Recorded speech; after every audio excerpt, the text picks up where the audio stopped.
सबसे पहले आप छोटे और प्राप्त करने योग्य लक्ष्य निर्धारित करें। यदि एक साथ आप बहुत अधिक भार लेने की कोशिश करेंगे तो ये केवल आपको जल्दी छोड़ने का कारण बनेगा। जब आप कोई भी कार्य में विफल होते हैं तो अपने आप को हराना बहुत आसान होता है, लेकिन आपके कार्य की विफलता किस कारण हुई उस पर ध्यान केंद्रित करना आसान होता है। उस समय अपने आप को अपने से पूछने की जरूरत है कि आप कुछ भी ठीक क्यों नहीं कर सकते। इसे अंतिम लक्ष्य तक पहुंचाना इतना कठिन क्यों है। जब आप कोई कार्य शुरू करते हैं तो लक्ष्यों को प्राप्त करना बहुत मुश्किल होता है, लेकिन अपने लक्ष्यों को आसान बनाने के लिए आपको किसी और की आवश्यकता भी जरूरी है। अपने मोटिवेशन के स्तर को बढ़ाने के लिए कभी कभी बाहरी प्रभावों की आवश्यकता होती है ताकि आप नियंत्रण में रह सके और आगे बढ़ सके। जब भी आप कोई लक्ष्य निर्धारित करें तो अपने किसी मित्र या पारिवारिक सदस्य को बताएं जिस पर आप अपने लक्ष्यों के बारे में भरोसा करते हैं, ताकि वो आपको जवाबदेह ठहरा सके और आपको सही रास्ते पर रख सके।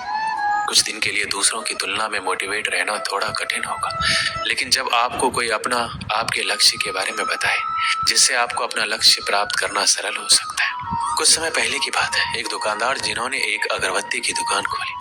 राम प्रसाद जी हर रोज की तरह घर से निकले अपनी दुकान पर जाने के लिए। उन्होंने सुगंधित एवं बेस्ट क्वालिटी की अगरबत्तियां अपने यहाँ मंगाई और बहुत अच्छे से अपनी दुकान पर सजाई हुई थी। राम प्रसाद जी एक नरम किस्म के व्यक्ति थे। उनका व्यवहार भी अपने ग्राहक के साथ बहुत अच्छा था। उनका नरम स्वभाव के कारण और उनके यहाँ की अगरबत्तियों की क्वालिटी के कारण धीरे धीरे उनकी दुकान जम गई। उनके यहाँ हर रोज अच्छी बिक्री होने लगी और उन्हें अच्छा खासा मुनाफा भी होने लगा। सब कुछ बहुत अच्छे से चल रहा था। सेठ जी दुकान की कमाई से बहुत खुश थे। अपनी दुकान के बाहर उन्होंने एक बड़ा सा बोर्ड लगवाया हुआ था। उसमें लिखा हुआ था, हमारे यहाँ सुगंधित अगरबत्तियां मिलती है। एक दिन एक ग्राहक आया, उसने वो बोर्ड पढ़ा और बोलने लगा, सेठ जी मुझे इस बोर्ड में कुछ गड़बड़ी लग रही है। सेठ जी भोले वाले थे, पूछने लगे, क्या हो गया, आपको क्या गड़बड़ी लगी? मैंने तो वही लिखवाया है जो मैं यहाँ बेचता हूँ, इसमें क्या गलत है? जवाब में उस ग्राहक ने कहा कि आपने लिखवाया है कि हमारे यहाँ सुगंधित अगरबत्तियां मिलती है, तो आप मुझे बताइए कि आपने कहाँ सुना है कि अगरबत्तियां दुर्गंधित होती है? अगरबत्तियां तो सुगंधित ही होती है, इसलिए आपने जो लिखवाया है हमारे यहाँ सुगंधित अगरबत्तियां मिलती है, इसमें से सुगंधित हटवा दीजिए। बेचारे सेठ जी भी भोले भाले इंसान थे। उस ग्राहक की बात में सेठ जी आ गए और सोचने लगे कि बात तो सही कह रहे हैं।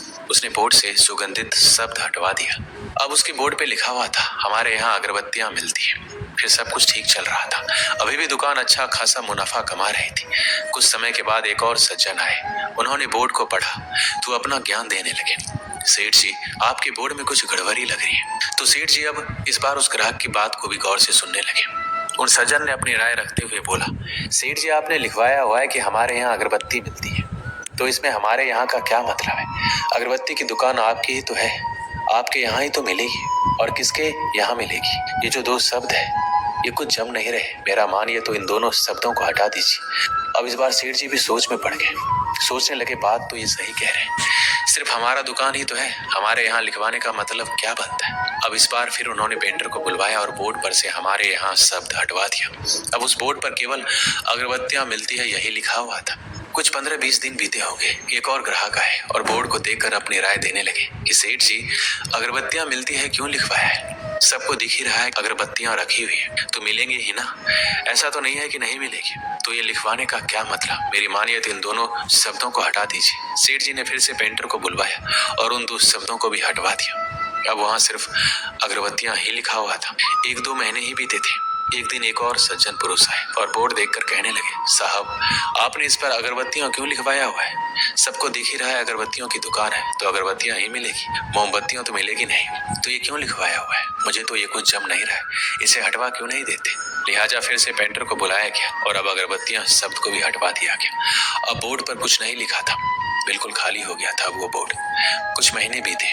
अब धीरे धीरे उनका धंधा मंदा होने लगा, बिक्री कम होने लगी। सेठ जी कुछ समझ नहीं पा रहे थे ऐसा क्यों हो रहा है। अभी तक सब कुछ ठीक चल रहा था, फिर ये अचानक बिक्री कम क्यों होने लगी? कुछ समय बाद सेठ जी का एक बहुत ही पुराना दोस्त था, वो आया। दुकान पर ऐसे ही बात चलने लगी तो चलते चलते बात काम धंधे के ऊपर चलने लगी। सेठ जी ने बताया कि कुछ समय से काम धंधा ठीक नहीं चल रहा है, बिक्री बहुत कम हो गई है, पर वजह समझ नहीं आ रहा है। तो सेठ जी का दोस्त दुकान के बाहर गए और दुकान को चारों तरफ से देखने लगे।